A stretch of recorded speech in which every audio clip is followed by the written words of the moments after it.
Good morning student. Chapter number 5 admission of partnership. उसमें already हमने theories की थी कि एडमिशन ऑफ पार्टनरशिप का मतलब क्या होता है, कौन से इफ़ेक्ट होती है, कौन से अकाउंट्स बनाने होते हैं। फिर हमने रीवैल्यूएशंस ऑफ की जनरल एंट्री देखी थी कि अगर एसेट इंक्रीज़ हो तो कैसे एंट्री करना है, के पर्टिकुलर असेट को डेबिट करते हैं टू रिवॉल्यूशन अकाउंट। अगर असेट डिक्रीज हो तो उसकी क्या इफेक्ट होगी, लाइबिलिटी की क्या इफेक्ट होगी, एक्सेट्रा। हमने सारे जनरल एंट्रीज देखे थे। अब है यहाँ पे पेज नंबर 166 में example number 18। Patel and Shah are the partners in the firm sharing profit and loss in the ratio of 3:2.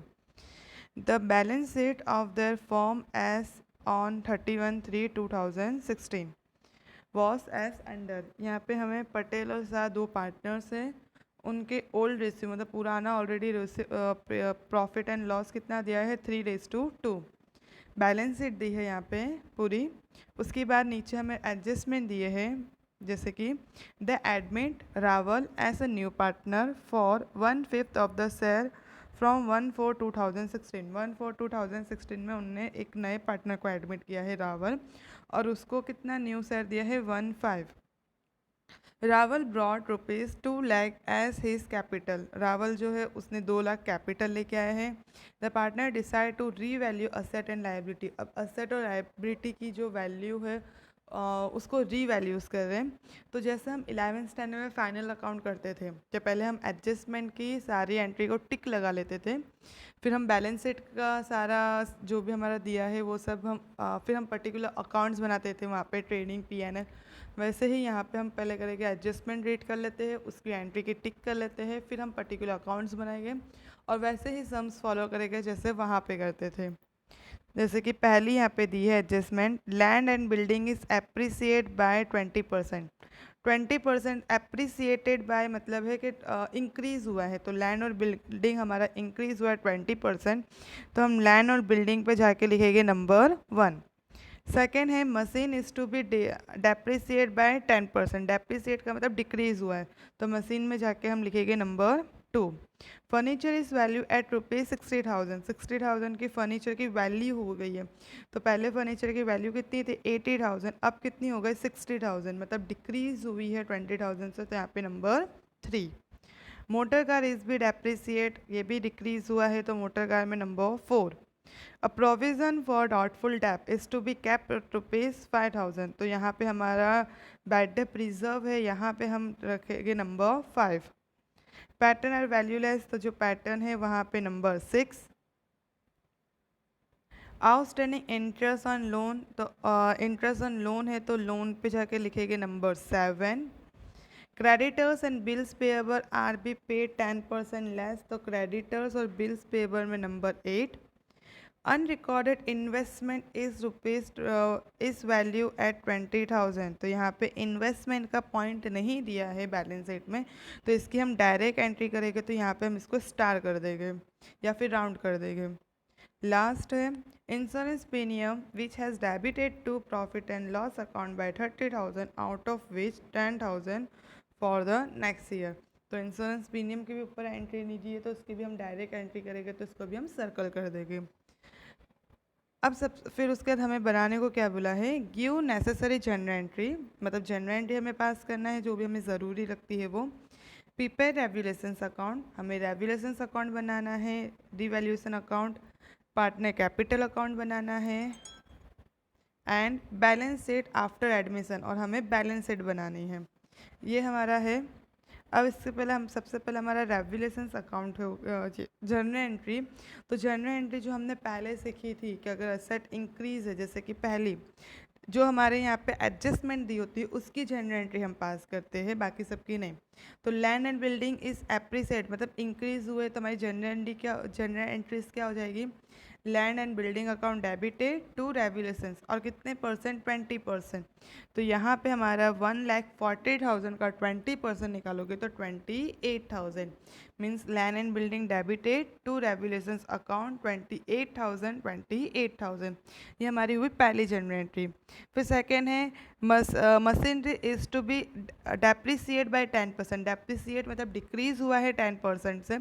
तो हमारा जनरल एंट्री में वो फॉर्मेट में था कि when asset value is decrease, तो हमारी क्या होती थी journal entry, revaluation to asset means revaluation account debited to machinery account. और हमने यहाँ पे 70,000 का 10% मतलब 7,000। Furniture is value 60,000। फर्नीचर की पहले वैल्यू थी 80,000, अब हो गए 60। तो ये हमारी फर्नीचर की वैल्यू डिक्रीज हो गई है। तो same revaluation account debited to furniture account 20,000 20,000।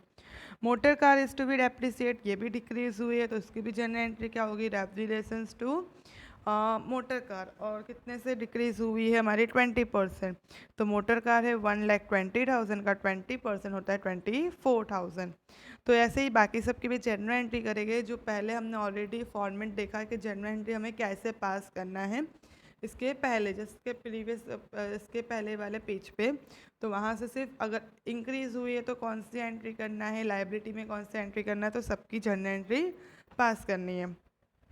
उसके बाद हमें हमारे अकाउंट्स बनने वाले थे, रेवल्यूशंस अकाउंट, उसके बाद सेकंड हमारा पार्टनर्स कैपिटल अकाउंट, और थर्ड हमारा बैलेंस शीट। तो हमारे यहाँ पे 3 अकाउंट्स बनेंगे। तो सबसे पहले हम यहाँ पे हमारी जो बैलेंस शीट है उसको कवर करते हैं, जो हम पहले 11th स्टैंडर्ड में करते थे। फाइनल अकाउंट की फर्स्ट बैलेंस शीट को कंप्लीट करते थे, फिर एडजस्टमेंट करते थे, और जहाँ पे हमने टिक लगाया वहाँ पे हम वो अमाउंट को हम इनर कॉलम में लिखते थे, और वहाँ पे हम एक लाइन का गैप देते थे, एक लाइन या 2 लाइन जितना भी हमारा एडजस्टमेंट होता था उसके हिसाब से हम वहाँ पे गैप देते थे। तो सेम वैसे ही करेंगे। तो हम पहले बैलेंस शीट कर रहे हैं, बैलेंस शीट में असेट साइड हम कर रहे हैं पहले। तो सबसे पहले है पैटर्न्स। पैटर्न्स का क्या बोला था हमारी एडजस्टमेंट यहाँ पे कि पैटर्न्स आर वैल्यूलेस, नंबर 6 था। तो पैटर्न वैल्यूलेस मतलब पैटर्न की अब वैल्यू नहीं रही। तो हमारे इसमें क्या हो गया कि हमारी जो पैटर्न्स की वैल्यू नहीं रही, तो हमारा असेट डिक्रीज हुआ है, मीन्स पूरा ख़त्म हो गया। तो हमने जर्नल एंट्री में क्या किया होगा कि रेवल्यूशंस अकाउंट, हमने जर्नल एंट्री जब हमारी डिक्रीज हुआ होगा तो हमने रेवल्यूशंस अकाउंट डेबिटेड टू पैटर्न्स किया होगा। तो हम रेवल्यूशंस अकाउंट में जाएंगे डेबिट साइड में, और हम वहाँ पे लिखेंगे टू पैटर्न। ये रहा हमारा है कि हमने रेवल्यूशंस अकाउंट में सबसे पहले हमने लिखा रेवल्यूशंस अकाउंट में टू पैटर्न 10,000। ये हमारी फर्स्ट जर्नल एंट्री हुई। और हमारा बैलेंस शीट में हम पैटर्न में लिखेंगे इनर कॉलम में 10,000, और फिर नीचे पूरी हमारी वैल्यू लेस हो गई तो नीचे -10,000, और आउटर कॉलम में हमारा 0 बैलेंस होगा। फिर हमारा है second land and building. Land and building में हमारा क्या था, फर्स्ट एंट्री थी कि लैंड एंड बिल्डिंग इंक्रीज हुआ है 20% से, मीन 28,000 से इंक्रीज हुआ है। तो हम असेट साइड में मीन्स बैलेंस शीट के असेट साइड में लिखेंगे land and building inner column में 1,40,000, उसमें प्लस करेंगे इंक्रीज हुआ है 28,000, और हम आउटर कॉलम में लिखेंगे 1,68,000। यहाँ पे इसने डायरेक्टली आउटर कॉलम में लिखा है 1,68,000, लेकिन हमने जो ऑलरेडी प्रीवियसली पहले से जो समझा है कंसेप्ट कि हम पहले इनर जो भी हमारी अमाउंट होती है वो इनर कॉलम में लिखते हैं, जो भी ऐड करना है वो हम करते हैं, फिर हम आउटर कॉलम। तो सेम फॉर्मेट हम जो 11th स्टैंडर्ड में फाइनल अकाउंट में सीखे वो सेम फॉर्मेट यूज़ करोगे तो ज़्यादा बेस्ट है, क्योंकि वो फॉर्मेट तुम्हें ऑलरेडी लर्न है। तो यहाँ पे हमारा लैंड एंड बिल्डिंग इंक्रीज़ हुआ है। इंक्रीज़ हुआ है मीन्स हमारे लिए वो प्रॉफिट है। तो हम रेवल्यूशंस में क्रेडिट साइड में जाके लिखेंगे बाय लैंड एंड बिल्डिंग ₹28,000, क्योंकि हमने इसकी जनरल एंट्री भी क्या की होगी, land and building account debited to revaluations. इसका मतलब रेवल्यूशंस के क्रेडिट साइड में जाओगे और नाम लिखोगे लैंड एंड बिल्डिंग का, जो हम लेजर पोस्टिंग करते थे। अगर जनरल एंट्री की उससे लेजर पोस्टिंग करना है तो वो ईजी है, जो हमने ऑलरेडी 11th स्टैंडर्ड में किया है। फिर हमारा थर्ड उसके बाद है लैंड एंड बिल्डिंग्स के बाद मशीन 70,000। मशीन में हमने सेकेंड एंट्री की थी कि machine is to be depreciate by 10%। 10% से डेप्रिसिएट है तो हमारा इसकी इफेक्ट क्या होगी कि बैलेंस शीट में असेट साइड में हम इनर कॉलम में लिखेंगे मशीन 70,000, उसमें हम माइनस करेंगे डिक्रीज हुआ है 7,000, और हमारा आउटर कॉलम में जाएगा 63,000। हमारा डिक्रीज हुआ है तो उसकी सेकेंड इफेक्ट हमारी क्या जाएगी, रेवल्यूशंस के डेबिट साइड में हम लिखेंगे वहाँ पे मशीन अकाउंट करके हमारा रेवल्यूशंस के डेबिट साइड में लिखेंगे टू मशीन अकाउंट ₹7,000। फिर हमारा फर्नीचर, फर्नीचर में हमारी एंट्री थी कि फर्नीचर की वैल्यू कितनी हो गई है 60,000। तो हम असेट साइड में, बैलेंस शीट के असेट साइड में लिखेंगे फर्नीचर 80,000 और हमारा आउटर कॉलम में जाएगा 60। तो हमारा कितने से डिक्रीज हुआ है 20,000। तो हमारा बैलेंस शीट में furniture 80,000 minus decrease 20,000, outer column में 60,000। और इसकी सेकेंड इफेक्ट कहाँ जाएगी, रेवल्यूशंस के डेबिट साइड में लिखेंगे टू फर्नीचर अकाउंट 20,000। फिर है मोटर कार, मोटर कार हमारा दिया है 1,20,000 और यहाँ पे नंबर 4 में एंट्री थी motor car is to be depreciate by 20%। तो हमारा 1,20,000 का 20% मीन्स 24,000। तो हमारा यहाँ पे इसकी जनरल एंट्री क्या होगी कि बैलेंस शीट में हम जाएंगे मोटर कार, इनर कॉलम में लिखेंगे 1,20,000 माइनस डिक्रीज 24,000 और आउटर कॉलम में हमारा जाएगा 96,000। और इसकी सेकेंड इफेक्ट हमारा जाएगी रेवल्यूशंस के डेबिट साइड में to motor car account ₹24,000 debit side में।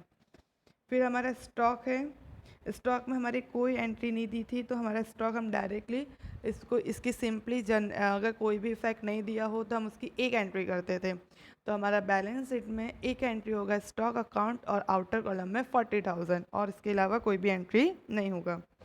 उसके बाद हमारा डेटर्स है, डेटर्स हमारा 21,000 है जिसमें से हमारा क्या बोला है कि यहाँ पे हमें बोला है कि प्रोविज़न फॉर डाउटफुल डेप, हमारा डाउटफुल डेप कितना है 5,000। मतलब हमें ऐसा लगता है कि 5,000 रुपये मेरे को नहीं मिलेंगे तो हमें रिजर्व कितना रखना पड़ेगा 5,000। तो इसकी जनरल एंट्री होगी बैलेंस शीट, इसकी हमारी इफेक्ट होगी बैलेंस शीट में असेट साइड में हम लिखेंगे debtors 21,000 minus bad debt reserve कितना हमारा 5,000 जो हमारा यहाँ पे दिया है 5,000।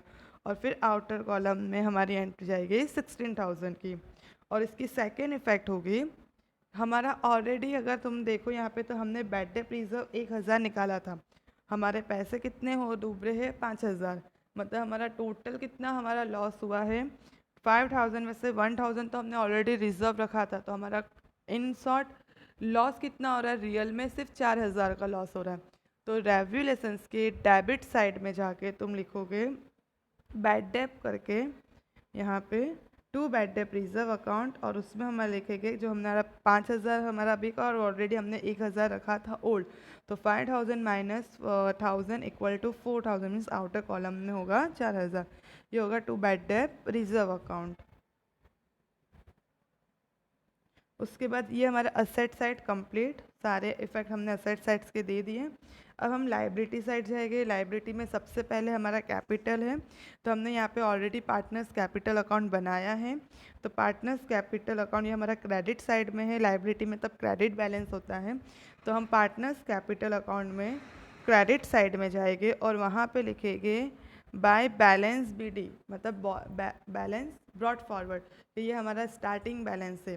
तो हमारा यहाँ पे पार्टनर्स कैपिटल अकाउंट में बाय बैलेंस ब्रॉट फॉरवर्ड और हमारा जो पटेल कितना लेके आया है 1,20,000 और शाह का 1,30,000 जो बैलेंस दिया है वो बैलेंस हम लिखेंगे यहाँ पे। इसमें कोई इफेक्ट नहीं, तो इसकी सिंपली 1 एंट्री हुई हमारी।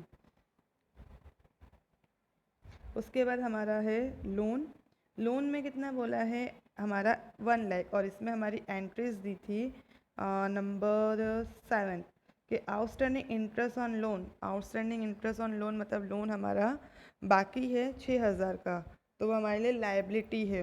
तो इसके लिए हम जाएंगे बैलेंस शीट के लाइबिलिटी साइड में लोन लिखेंगे इनर कॉलम में 1 lakh plus interest on loan जो हमारा आउटस्टैंडिंग इंटरेस्ट ऑन लोन है जो हमारा 6,000 है प्लस 6,000 और आउटर कॉलम में हम लिखेंगे 1,06,000। और इसकी सेकेंड इफेक्ट हमारी जाएगी क्योंकि ये एडजस्टमेंट है तो उसकी सेकेंड इफेक्ट होगी रेवल्यूशंस के डेबिट साइड में लिखोगे टू आउटस्टैंडिंग लोन अकाउंट ₹6,000। उसके बाद हमारी है क्रेडिटर्स। क्रेडिटर्स में आया था हमारा नंबर 8 के creditors and bills payables are be paid 10% less. 10% less pay करना है मतलब हमको एक तरह से जो हमारा पहले हमने जितना भी उधार लेके आए थे क्रेडिटर मतलब हमने जो उधार परचेज किया था वो उसको में हमें अब 10% कम भरना है, तो वो हमारे लिए प्रॉफिट हुआ कि अब हमें इतना नहीं भरना पड़ेगा। तो इसकी इफ़ेक्ट क्या होगी, सबसे पहले हम जाएंगे बैलेंस शीट में, लाइबिलिटी साइड में क्रेडिटर्स की हमारी अमाउंट कितनी है 80,000, तो हम इनर कॉलम में लिखेंगे 80,000, उसमें से हम माइनस करेंगे 10% मतलब 8,000। तो क्रेडिटर 80,000 माइनस हमारा 8,000 और आउटर कॉलम में हमारा जाएगा 72,000। अब हमें 8,000 पे नहीं करना है, तो वो हमारे लिए असेट का पॉइंट ऑफ व्यू है। तो इसकी सेकेंड इफेक्ट क्या होगी, रेव्यू लेसन्स के क्रेडिट साइड में हम जाकर लिखेंगे हमारा by creditors ₹8,000। Bills payable, same bills payable पे भी क्या बोला है कि 10% लेस पे करना है। तो इसकी इफेक्ट क्या होगी, बैलेंस शीट के लाइबिलिटी साइड में हम लिखेंगे बिल्स पेबल और इनर कॉलम में हमारी अमाउंट हो 20,000, जिसमें से हम माइनस करेंगे 10% मतलब 2,000, और हमारा आउटर कॉलम में कितना होगा 18,000। और इसकी सेकेंड इफेक्ट क्या होगी कि रेवल्यूशंस के क्रेडिट साइड में हम लिखेंगे बाय हमारा बिल्स पेबल्स 2,000, क्योंकि 2,000 हमें अब उतने कम पे करने पड़ेंगे। उसके बाद हमारा है आउटस्टैंडिंग एक्सपेंस का कोई एडजस्टमेंट नहीं दिया, तो इसकी डायरेक्ट इफेक्ट होगी रेवल्यूशंस बैलेंस शीट में लाइबिलिटी साइड में आउटस्टैंडिंग एक्सपेंस ₹30,000 की डायरेक्ट इफेक्ट। अब हमने बैलेंस शीट कंप्लीट कर लिया हमारा पूरा, लाइबिलिटी साइड असेट साइड सारी एडजस्टमेंट जो भी उसकी दी थी वो भी हमने रिलेटेड कंप्लीट कर ली। अब हम नीचे के जो जो हमारे एडजस्टमेंट रह गई थी जिसको हमने सर्कल किया था, उसमें सबसे पहला पॉइंट था the admit of Rawal in the new partner 1/5, वो 1/5 है, 1/5 शेयर हमने उसको दिया है और वो 2,000 क्या है कैपिटल्स लेके आ रहा है। अब वो कैपिटल लेके आ रहा है, इसका मतलब वो पैसे लेके आ रहा है, तो कैप उसके लिए वो कैपिटल मतलब वो कैश लेके आ रहा है हमारा जो भी है वो।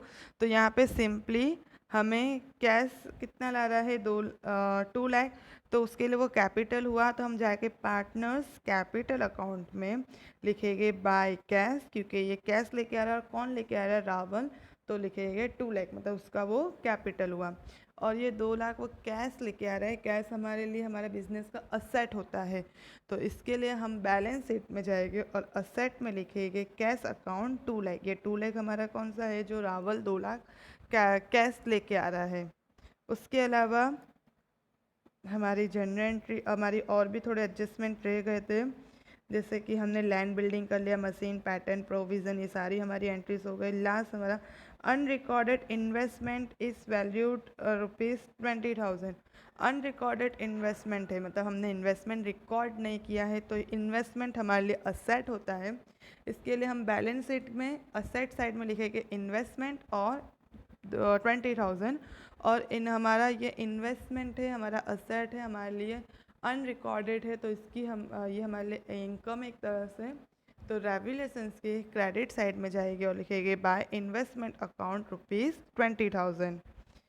फिर नंबर 10 है हमारा insurance premium which was debited to profit and loss account by 30,000, जो हमने 30,000 से हमने डेबिट किया था, out of which 10,000 for the next year, जो भी 10,000 है वो हमारा नेक्स्ट ईयर है मतलब वो प्री पेड है। अगर हमने फाइनल अकाउंट किया था तो प्री पेड हमारा इंश्योरेंस क्या होता था, असेट होता था। तो इसके लिए इसकी इफेक्ट क्या होगी, बैलेंस शीट में हम असेट साइड में जाके लिखेंगे प्री पेड इंश्योरेंस प्रीमियम 10,000, और इसकी सेकेंड इफेक्ट क्या होगी कि ये प्री पेड है तो हमारे लिए वो इनकम है, तो रेवल्यूशंस के क्रेडिट साइड में हम जाके लिखेंगे by pre paid insurance premium ₹10,000। हमने सारी बैलेंस शीट पूरा कंप्लीट किया, लायबिलिटी हमारा सारा, हमने असेट्स कंप्लीट किया, हमने सारे एडजस्टमेंट कंप्लीट किए। अब हम यहाँ पे जनरल एंट्री हमने फिर उसके बाद हमने सारी जनरल एंट्री पास की। अब हमारा रेवल्यूशंस अकाउंट को हम टैली करेंगे, जैसे हम फाइनल अकाउंट्स को टैली करते थे कि ट्रेडिंग अकाउंट का दोनों साइड डेबिट साइड और क्रेडिट साइड हमेशा इक्वल आता था, और जो भी हमारा बचता था जो भी हमारा बैलेंस कम आता था हम उसको ग्रॉस प्रॉफिट या फिर ग्रॉस लॉस लिखते थे। वैसे ही यहाँ पे करेंगे, लेकिन यहाँ पे क्या हो जाएगा हमारा पार्टनर्स प्रॉफिट या फिर जो भी पार्टनर्स के लिए वो उनके पार्टनर्स प्रॉफिट या पार्टनर लॉस के हिसाब से कैलकुलेट करेंगे। तो हमने डेबिट का टोटल्स किया, क्रेडिट का टोटल्स किया, तो हमारा कितना आया 71,000 मीन्स हमारा डेबिट साइड का बैलेंस आया 71,000 और यहाँ का हमारा बैलेंस आया है 67,000, मतलब 3,000 से 68,000 मीन्स 3,000 का क्या गैप है। तो ये 3,000 हमारा डेबिट साइड का बैलेंस ज़्यादा है, क्रेडिट का कम है, मतलब हमें लॉस हुआ है। तो ये हमारा लॉस हुआ और जो भी लॉस हुआ है वहाँ पे हम क्या करते थे, ट्रेडिंग का P&L में ट्रांसफ़र करते थे। यहाँ पे हमारा रेवुलेशंस का जो भी होगा वो हमारा पार्टनर्स कैपिटल में ट्रांसफ़र होगा और जो पार्टनर्स कैपिटल का जो भी बचेगा वो हमारा बैलेंस शीट में ट्रांसफ़र होगा। तो यहाँ पे हमारा लॉस आया है 3,000 का, मतलब 3,000, और इसको हम डिस्ट्रीब्यूट करेंगे हमारा ओल्ड रेशियो जो हमें दिया था ऑलरेडी 3:2। स्टार्टिंग में हमें दिया था कि पटेल और शाह का पार्टनर्स प्रॉफिट शेयरिंग रेशियो है 3:2। तो 3,000 को हमने 3:2 में डिस्ट्रीब्यूट किया, मतलब 3,000 multiply 3 divide by 5 1800, 3,000 multiply 2 divide by 5 1200, और इसको हम ट्रांसफ़र करेंगे। ये हमारा लॉस है तो हमारा इसकी दूसरी इफेक्ट कहाँ जाएगी, पार्टनर्स कैपिटल अकाउंट्स के डेबिट साइड में, मीन्स यहाँ पे टू रेवुलेशंस अकाउंट 1800 1200, क्योंकि यहाँ पे है तो इसका हमने यहाँ पे ट्रांसफ़र किया। अब हम यहाँ का टोटल करेंगे, क्रेडिट बैलेंस कितना है 1,20,000, जिसमें से 1,800 हमारा लॉस है, तो हमारा बैलेंस कैरी फॉरवर्ड कितना बचा 1,18,200। वैसे हमने शाह का किया 1,30,000, उसमें से 1,200 माइनस किया तो 1,28,800, और रावल का है 2 लाख, जिसका यहाँ पे कुछ भी नहीं है तो 2 लाख का 2 लाख, ये हमारा बैलेंस कैरी फॉरवर्ड। अब ये जो बैलेंस कैरी फॉरवर्ड है उसको हम बैलेंस शीट के कैपिटल्स में, जो हम कैपिटल्स लिखते थे कि कैपिटल अकाउंट और पर्टिकुलर जो भी अमाउंट्स होता था हम ऑलरेडी फाइनल अकाउंट में करते थे, capital plus drawing minus plus net profit, वो सारा वो हमने ऑलरेडी ये पार्टनर्स कैपिटल में पूरा कैलकुलेट किया है। तो ये जो हमारा लास्ट का आता है बैलेंस कैरी फॉरवर्ड, वो हमारा डायरेक्टली हमें कैपिटल्स दिया होता है जो हमें ट्रांसफ़र करना होता है बैलेंस शीट के कैपिटल साइड। तो बैलेंस शीट के कैपिटल साइड में पटेल का कितना आया था 1,08,200, शाह का 1,28,800 और रावल का 2 लाख, ये सब का टोटल करके हमारा आउटर कॉलम में अमाउंट गया 4,47,000। अब हमारा सेम बैलेंस शीट में लायबिलिटी साइड और असेट साइड का टोटल करना है। अगर इक्वल है मीन्स टैली हुआ हमारा आंसर करेक्ट, और अगर टैली नहीं हुआ मीन्स हमने कोई ना कोई मिस्टेक, मतलब कोई ना कोई इफेक्ट में मिस्टेक की होगी या एडजस्टमेंट में मिस्टेक की होगी या हमने प्रॉफिट एंड लॉस को डिस्ट्रीब्यूट करने में मिस्टेक की, मतलब कहीं ना कहीं हमने मिस्टेक की होगी तो हमें क्रॉस चेक करना पड़ेगा। तो यहाँ पे हमारा लाइबिलिटी साइड असेट साइड का टोटल आया 6,73,000। सेम हमारा लाइबिलिटी साइड का भी टोटल आया 6,73,000, मतलब असेट लाइबिलिटी सेम, तो हमारा यहाँ पे टोटल टैली, तो हमारा ये सम्स कंप्लीट। तो सिंपली ऑलरेडी हमने जो फाइनल अकाउंट्स में समझा है बस वैसा ही कुछ है, लेकिन ये हमारा न्यू टॉपिक है क्योंकि ये एडमिशन ऑफ पार्टनर्स कर रहे हैं। तो यहाँ पे पहले तो हमारे अकाउंट्स बदले गए, वहाँ पे हम जो अकाउंट्स बनाते थे वो सेम अकाउंट नहीं बनाना है, यहाँ पे हमारा अकाउंट्स के नेम चेंज हो गए, रेवुलेशंस अकाउंट बन रहा है, पार्टनर कैपिटल बन रहा है और बैलेंस शीट बन रहा है। हमने जनरल एंट्री सीखी है रेवुलेशंस अकाउंट की, क्या असेट इंक्रीज हो तो क्या करना है, डिक्रीज हो तो क्या करना है। पहले सिंपली जनरल एंट्री रफली करो, अगर बोला है कि पास द जनरल एंट्री तो तुम्हें ऑलरेडी पास ही करना है, लेकिन मे बी कभी कभी बहुत सारे सम्स में तुम्हें जनरल एंट्री पास करने को नहीं बोला होगा, तुम्हें डायरेक्टली अकाउंट्स बनाने होंगे। तो तुम डायरेक्टली अकाउंट्स रफली अपने दिमाग में सोच सकते हो कि अगर हमारा असेट इंक्रीज हो रहा है तो हमें प्रॉफिट हो रहा है तो रेवुलेशंस के क्रेडिट साइड में जाएंगे, अगर हमारा असेट डिक्रीज हो रहा है तो हमें लॉस हो रहा है तो हम रेवुलेशंस के डेबिट साइड में जाके उसकी एंट्री करेंगे। सेम वैसे ही लाइबिलिटी का, अगर लाइबिलिटी हमारी इंक्रीज हो रही है मतलब हमारा जो कर्जा है वो बढ़ रहा है तो वो हमारे लिए एक्सपेंस है तो हम रेवुलेशंस के डेबिट साइड में जाएंगे।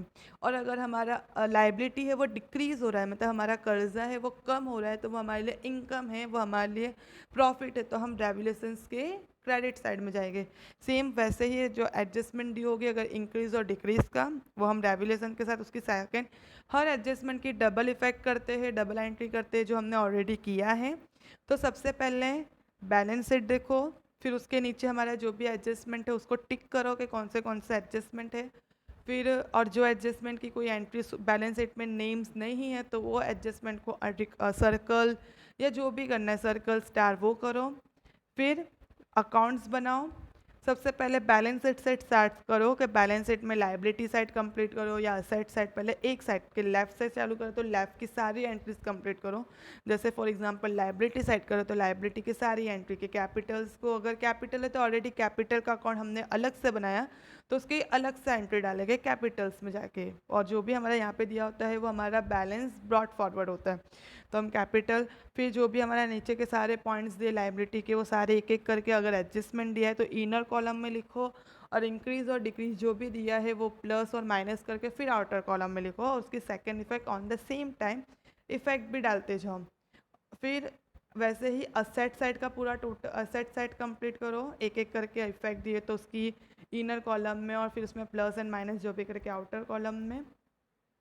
फिर उसके बाद जो भी हमारे बाकी के एडजस्टमेंट रह गए जिसको हमने ऑलरेडी सर्कल किया है तो हमें ये याद रहेगा कि ये एडजस्टमेंट हमारे बाकी है, तो वो सारे जो भी हमारे एडजस्टमेंट बाकी है उसकी एंट्री पास करो। सेम अगर वो हमारा इंक्रीज है हमारे लिए इनकम है तो असेट में लिखना है, और अगर हमारा लॉस है तो हमें डेबिट साइड में लिखना है, मतलब हमें लाइबिलिटी साइड में लिखना है।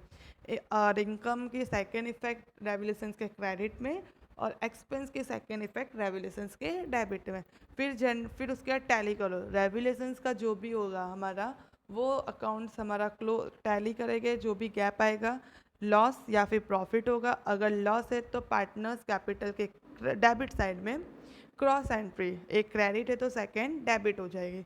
और अगर पी एन हमारा रेवल्यूशन में प्रॉफिट आता है तो पार्टनर्स कैपिटल के क्रेडिट साइड में, यहाँ पे डेबिट तो वहाँ पे क्रेडिट। फिर हम यहाँ से हमारा टोटल निकालेंगे तो पार्टनर्स कैपिटल में हमें मिलता है बैलेंस कैरी फॉरवर्ड, और उस बैलेंस कैरी फॉरवर्ड को हमें बैलेंस शीट के कैपिटल में वो हमारा होता है कैपिटल, वो हमने कैपिटल इनर कॉलम में लिखा, फिर सारे कैपिटल्स के पार्टनर्स के प्लस करके हमने आउटर में लिखा, फिर हमने सारी लाइबिलिटी को प्लस किया, सारे हमने असेट को प्लस किया, और नीचे का हमारा सम टैली होना चाहिए। तो ये तुम्हारा है एग्जाम्पल नंबर 1, ऑलरेडी मैंने समझाया है, सारे हिंट्स भी दिए हैं। इस टाइप के सम्स एग्ज़ाम में आते हैं, और एग्ज़ाम एक्सरसाइज में सेम टाइप के सम्स हैं, करना है अपने से, सेम यही है, एंट्रीज करना है, बस दिमाग में कुछ पॉइंट्स क्लियर करना है। सबसे पहले तो सारे जनरल एंट्रीज और सारे पॉइंट्स क्लियर होने चाहिए कि कब कौन जनरल एंट्री की कब इंक्रीज हो तो कौन सी इफेक्ट, डिक्रीज हो तो कौन सी इफेक्ट, एक्सेट्रा। सब कम्प्लीटली पहले सारे डाउट्स क्लियर करो, फिर सम्स करो, और उसके अलावा इजी है, कोई हार्ड नहीं है। Thank you.